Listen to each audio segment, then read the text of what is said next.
राधे राधे मेरी प्यारी सी फैमिली। आज की थाली है मेरी सासू माँ की पसंद। तो जो भी रेसिपियाँ आज मैं आपके साथ शेयर करूँगी वो मेरी सासू माँ की पसंद है। वो बोलती है कि हम बचपन में इस थाली को यानी कि इन्हीं रेसिपियों को खाया करते थे। आप देख सकते हैं यहाँ पर है ये खीरे। तो हमारे खेत में ही कुछ खीरे लगे हुए हैं। खीरे काफ़ी मोटे मोटे से साइज़ के हैं और खीरे इतने ज़्यादा अच्छे लग रहे हैं ना आजकल, जबकि सर्दियों में खीरे आते नहीं हैं, लेकिन फिर भी हमारे खेत में कुछ खीरे इस तरीके से लग रहे हैं कि ये खाने में बहुत ज़्यादा सुपर टेस्टी लगते हैं, मतलब बहुत ज़्यादा अच्छे लगते हैं। इनमें पानी ना इतना ज़्यादा भरा हुआ है, एक बाइट खा लो तो मन करता है पूरा खीरा खा लो, मन नहीं भरता है, पेट भर जाता है। तो सबसे पहले हमें यहाँ पर खीरों को छील लेना है। अगर मैं आपको वजन से बताऊं तो ये खीरे 1 किलो के जितने होंगे, इनमें वजन बहुत ही ज़्यादा है। तो इसी तरीके से आपको चारों खीरे छील लेने हैं। आप चाहे तो इसको आलू छीलने वाले चाकू से भी छील सकते हैं, लेकिन मेरे घर में बच्चे थोड़े से बड़े हो रहे हैं ना, तो जो सामान जहाँ पे रखती हूँ वो सामान मुझे मिलता नहीं है सब कुछ मेरे पास, ठीक है ना। तो उसके बाद हमें क्या करना है, इन खीरों को कुछ इस तरीके से कट कर लेना है। थोड़ा सा मोटा मोटा ही आप कट कर लीजिए। एक खीरे में से 4 हिस्से बनाइए और उसके बाद उसको छोटे छोटे बाइट में कट कर लीजिए। तो देखिए जैसे मैं यहाँ पर खीरों को कट कर रही हूँ, इसी से आपको पता चल रहा होगा जो खीरा है ना, खीरे के अंदर कितना ज़्यादा पानी है। खीरा देखने में जितना ज़्यादा स्वादिष्ट लग रहा है ना, खाने में भी उस बहुत ही ज़्यादा स्वादिष्ट लगता है। यकीन मानिए हम डेली के डेली खाते हैं। तो चारों खीरे मैंने यहाँ पर छील के काट के तैयार कर लिए हैं। अब ये जो छिलके बच रहे हैं ना, ये जाएंगे भैंस के सामने, छिलके खाएगी हमारी भैंस। गैस के ऊपर कढ़ाई रख दी है, इसमें मैंने तेल डाल दिया है। इसमें हम डाल देते हैं जीरा, साथ ही साथ थोड़े से दाने साबुत धनिए के, थोड़ी सी साबुत सौंफ भी डालेंगे, काली मिर्च डालेंगे, बहुत थोड़े से मेथी के दाने डाल देंगे। एक सूखी मिर्च को थोड़ा छोटे छोटे टुकड़ों में तोड़ के डाल देंगे और साथ ही साथ एक तेज़ पत्ता भी ले लेते हैं, इसको भी तोड़ के यहाँ पर डाल देते हैं। इसके बाद इस जो है तड़के को अच्छे से चटका लेते हैं। यहाँ पर कटा हुआ अदरक और कटी हुई हरी मिर्च को भी डाल देते हैं। इनको भी बहुत ही हल्का सा फ्राई कर लेते हैं। आज की जो ये सब्ज़ी है ना, मेरे लिए वैसे न्यू है, लेकिन बनने के बाद जब हमने सब्ज़ी को खाया ना, यकीनन इतनी ज़्यादा स्वादिष्ट लगी कि मुझे यहाँ पर वॉइस ओवर करते हुए बहुत ही अच्छा लग रहा था। इन सभी चीज़ों को हल्का सा पका लेने के बाद यहाँ पर 2-3 कटे हुए टमाटर डाल देते हैं, मटर के दाने डाल देते हैं। साथ ही साथ कुछ मैंने यहाँ पर चने की दाल ली थी, जिसको 2 घंटे पहले पानी में भिगो के रख दिया था, तो वो भी मैंने यहाँ पर डाल दी है। अब इसके बाद बारी आती है यहाँ पर मिर्च मसालों की। तो पहले इसको हम बहुत ही हल्का सा पका लेते हैं, करीब 1 से 2 मिनट के लिए। और अब यहाँ पर बेसिकली मसाले डालते हैं, जिसमें मैं डाली हूँ यहाँ पर हल्दी पाउडर, साथ ही साथ यहाँ पर टेस्ट के हिसाब से 1 चम्मच नमक डाल देंगे, लाल मिर्च का पाउडर डालेंगे, धनिया पाउडर डालेंगे और बहुत थोड़ा सा गरम मसाला भी लगा देंगे। मैंने यहाँ पर ये होममेड गरम मसाला लगाया है, यानी जो डाला है गरम मसाला मैं घर में बना के रखती हूँ, लेकिन एकदम लाइट होता है। अब इन सभी चीज़ों को अच्छे से मिक्स करने के बाद यहाँ पर खीरे डाल देते हैं और खीरे डाल के इसको बहुत ही अच्छे तरीके से मिक्स कर देते हैं। अब बारी आती है सब्जी को पकाने की। अगर आपके पास टाइम है कम से कम 1 घंटे का, तो आप इसको बिना पानी डाले पकाइए। लेकिन अगर आपको ऐसा लग रहा है कि हमारे पास टाइम नहीं है, 10 से 15 मिनट में हमें सब्जी को तैयार करना है, तो आप यहाँ पर थोड़ा सा पानी डाल दीजिए। अगर हम इसको धीमी आंच पे पकाते हैं और ज़्यादा देर तक पकाते हैं, तो जो सब्जी है ना, वो धीरे धीरे से अपना मॉइस्चर रिलीज़ करती है, जो कि थोड़ा पकने में टाइम तो लेती है, लेकिन खाने में बेहद स्वादिष्ट लगती है। लेकिन जब कभी कभी हमारे पास टाइम नहीं होता है और इस तरीके से हम सब्जी बनाते हैं, तो उसको थोड़ा सा पानी डाल के बना लेते हैं, ताकि जो मॉइस्चर है ना सब्जी में जल्दी से आ जाए और सब्जी हमारी जल्दी से पक के आ जाए। इसके बाद आप देख सकते हो करीब मैंने इसको 8 से 10 मिनट तक लगातार चलाते हुए पका लिया है। चलाते हुए नहीं, मतलब ढक के पका लिया है। तो इसमें पानी के साथ ही सब्जियों ने भी अपना मॉइस्चर छोड़ दिया है, तो सब्जी के अंदर बहुत सारा मॉइस्चर इकट्ठा हो चुका है।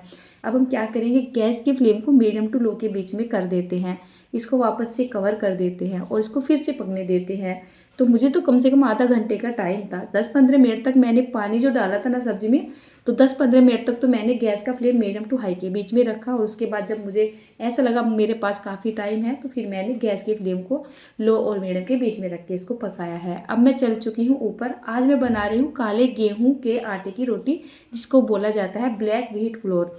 ये जो गेहूं का आटा होता है ना, बहुत ही ज़्यादा पौष्टिक होता है, बहुत ज़्यादा हेल्दी होता है, मतलब कि तो कभी कभी महीने में 2-3 बार मैं इन रोटियों को बना लेती हूँ, या महीने में 2 से 3 किलो के जितना आटा लेके आ जाते हैं, तो उसकी रोटी हम खा लेते हैं। इसको बनाना बहुत ही ज़्यादा आसान होता है, कोई दिक्कत नहीं आती है। तो सिंपली इस काले गेहूं के आटे की जैसे हम मतलब रोटियां बनाएंगे, तो इसके लिए आटा गूँथेंगे तो एकदम सिंपल तरीके से ही गूँथा जाता है। जैसे सिंपली हम सिंपल गेहूं के आटे को गूँथते हैं, कुछ इसी तरीके से एकदम सॉफ्ट गूँथ के तैयार कर लेते हैं।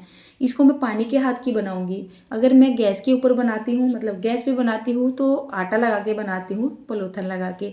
लेकिन जब मैं चूल्हे पे रोटियां बनाती हूँ तो अक्सर पानी के हाथ की ही रोटियां बनाती हूँ। पानी के हाथ की रोटी गर्मा गर्म मिल जाए तो बस मज़ा ही आ जाता है। और आज तो एकदम न्यू सब्जी बनी है मेरी सासू माँ की पसंद की। तो पानी के हाथ की रोटी बनाने के लिए मेरे पास काफ़ी सारे कमेंट आते हैं कि दीदी आप हाथों से रोटी किस तरीके से बना लेते हो और खासकर पानी की रोटी कैसे बना लेते हो। तो बहुत ही सिंपल होता है। सिंपली अगर हम सूखा आटा लगा के रोटी बनाते हैं ना तो उनको बनाने में थोड़ी दिक्कत भी आती है, मेहनत करनी पड़ती है। पानी के हाथ की रोटी तो ऐसे बन जाती है मानो पता भी नहीं चलता है।